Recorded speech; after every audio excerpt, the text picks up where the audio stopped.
I think the strongest man on earth is someone who has realized that nothing is worth fighting for. If you take a president of a really massive nation with massive military forces and massive land as territory.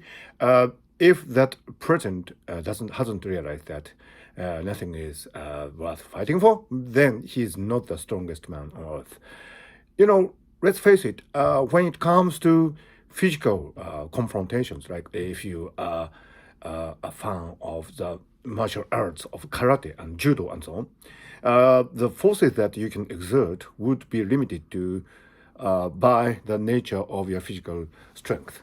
And that is fair, I think. You can train yourself and you can be an athlete. And when you fight, you would expose yourself to the brutal forces of the opponent. That's what happens in sumo.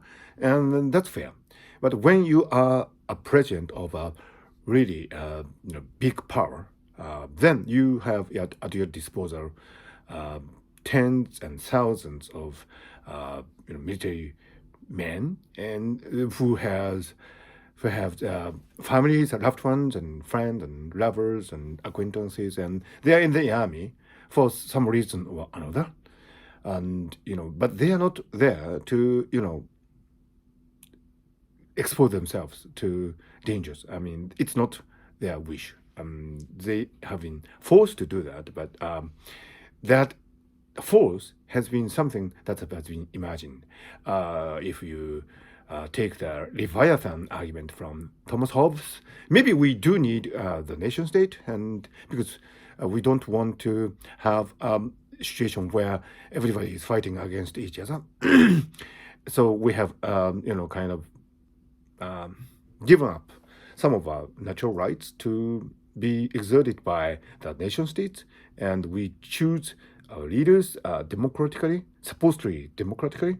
But at the end of the day, that person who might be the prime minister or the president of a nation is not so strong because, in terms of physical strength, even if he exercises karate or judo, because, physical strength by its own nature is limited, but political powers are unfortunately not limited.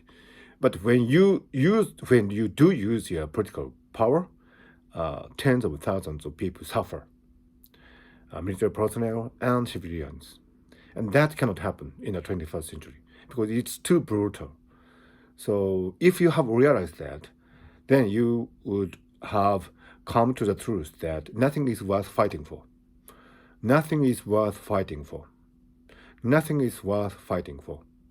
That is the thought that crossed my mind this morning, and I hope a president or a prime minister or whoever who is not actually physically strong, but who has unfortunately the political power endowed by democratic processes based on the supposedly correct social contract theory, I think he or she would realize that nothing is worth fighting for this morning, this week, this month, this year.